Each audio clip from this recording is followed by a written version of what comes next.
Namastê.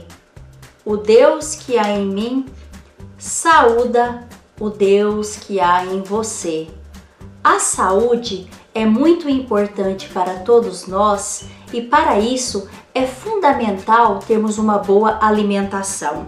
Porém, existem alguns alimentos que, além de essenciais, colaboram para o nosso bem-estar e ajudam a nos proporcionar sensações de otimismo ou de felicidade. O bem-estar é um estado de satisfação no qual nos sentimos bem física e emocionalmente.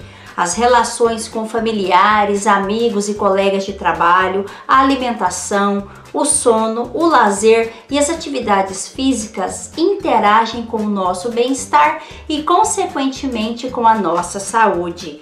Hábitos alimentares saudáveis contribuem para que tenhamos menos estresse, depressão e ansiedade. Mas o que podemos comer para ficarmos mais felizes? Com a ideia de levar mais conhecimento sobre esse tema, o Balaio de Ideias conversou com a nutricionista e doutora Sara Heitor. É possível promover o nosso bem-estar através do consumo de determinados alimentos? Com toda certeza, porque assim, em primeiro lugar, para promover o bem-estar, é interessante que a gente evite os alimentos ultraprocessados. Porque os alimentos ultraprocessados, eles são cheios de compostos que são maléficos para a saúde. Então, por exemplo, o que é ultraprocessado? O que é um jeito fácil da pessoa em casa saber?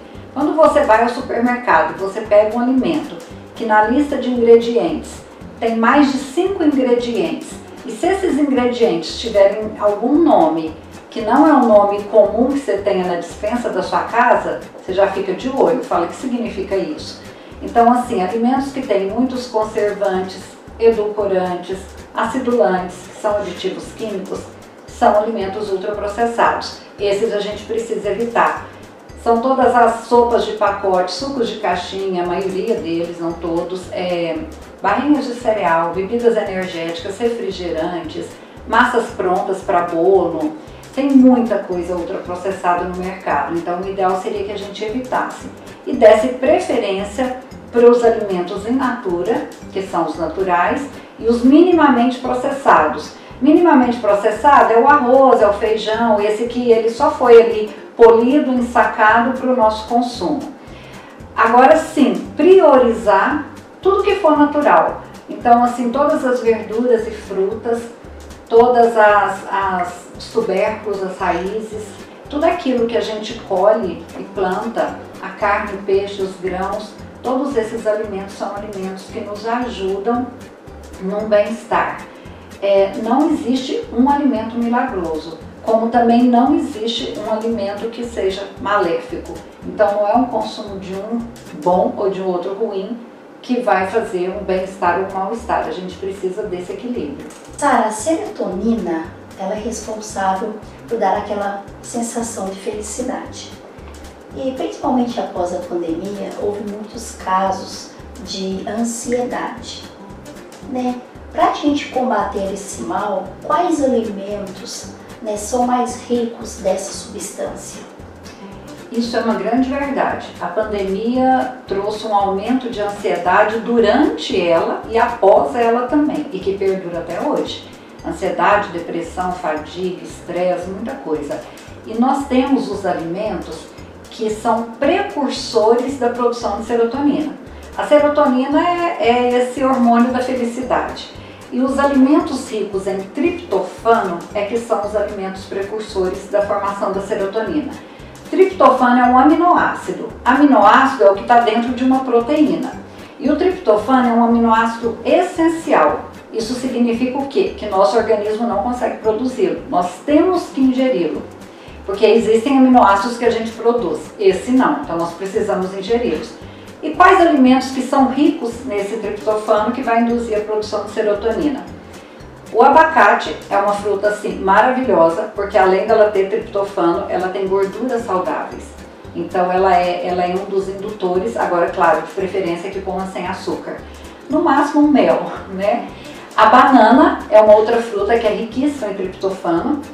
A aveia é um cereal rico em triptofano e o mel também. Então sabe aquela combinação que às vezes a gente faz um lanchinho assim de banana com aveia e mel? É uma excelente combinação. É uma combinação com 3 alimentos ricos em triptofano. Claro que a gente não deve abusar do mel por ele ter açúcar também. Todos os laticínios são ricos em triptofano. O leite de vaca e seus derivados são ricos também. Queijo, iogurte, coalhada. Aí, claro, para pessoas que talvez tenham algum tipo de intolerância não vão consumir esses, mas tem vários outros alimentos que podem ser consumidos. Os ovos. O ovo também é rico em gordura boa, apesar de ter o colesterol, mas o consumo moderado não tem problema. Ele também é rico em triptofano.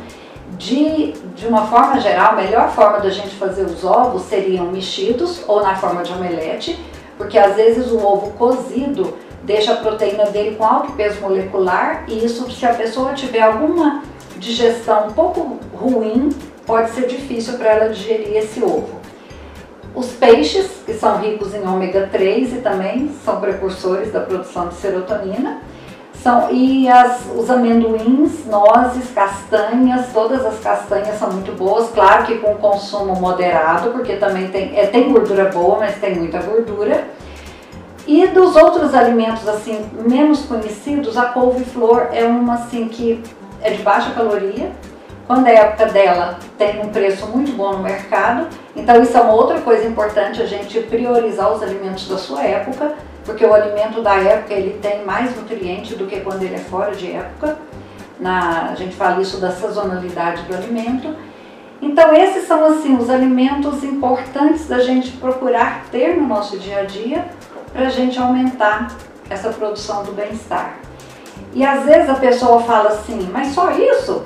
Isso é o que a gente come no dia a dia? A gente come carne, a gente come peixe, a gente come banana. Aí essa pergunta, só isso? Aí eu sempre costumo falar que o desafio é colocar a simplicidade em prática.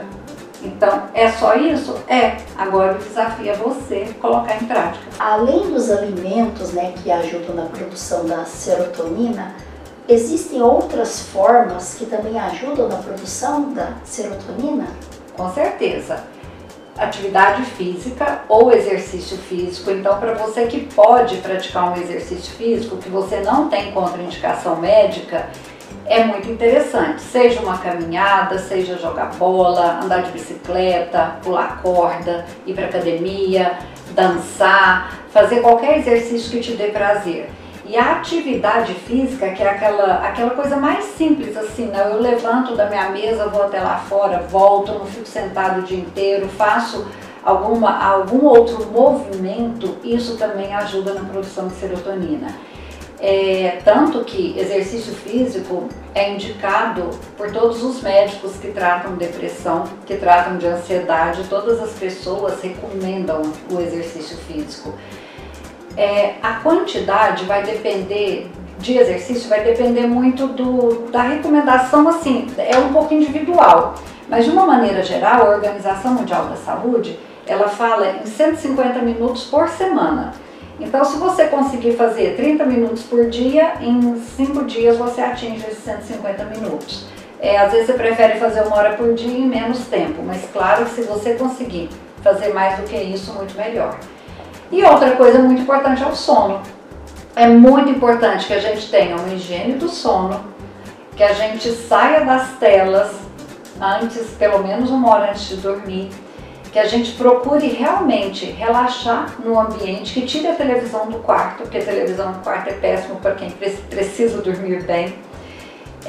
Porque se a gente não dorme bem, a gente mexe no nosso ciclo circadiano, que é a nossa produção hormonal do acordar até o deitar. E uma coisa bem interessante nessa questão do ciclo circadiano é quando a gente acorda, a gente abre a janela e olha para o sol. Se você mora num apartamento, abra a janela. Se você mora numa casa e tem a possibilidade de ir até o fundo da casa ou à frente da casa, olhe para o sol e de preferência pise no chão, descalço ou na grama. São coisas assim do cotidiano, mas sabe-se que quando a gente olha direto para o sol, a gente já modula a nossa expressão hormonal para trabalhar nessa produção de serotonina durante o dia. Então são dois fatores também assim muito interessantes que a gente pode introduzir e manter, né? Não é só introduzir e parar, manter no nosso dia a dia. Hoje nós aprendemos juntos sobre alguns alimentos que ajudam na produção dos hormônios da felicidade. Por isso, é muito importante mantermos uma alimentação saudável aliada às atividades físicas. Em 5 de agosto, comemoramos o Dia Nacional da Saúde, que tem o objetivo de despertar na sociedade a consciência do quão importante é a manutenção do organismo. E lembre-se que é a fé e a determinação que garantem a realização de seus objetivos. Nunca é tarde para fazer o que sonhamos. Acredite sempre que o melhor vai acontecer e que as coisas ruins servem como aprendizado e nos deixam ainda mais fortes. Se você acompanha o nosso trabalho, não deixe de dar o seu like em nossos vídeos, se inscrever no canal e ativar o sininho de notificações. Compartilhe o nosso conteúdo com as pessoas que acreditam nos seres humanos melhores. E não se esqueça de enviar a sua sugestão para o nosso balaio de ideias. Até o próximo vídeo. Namastê!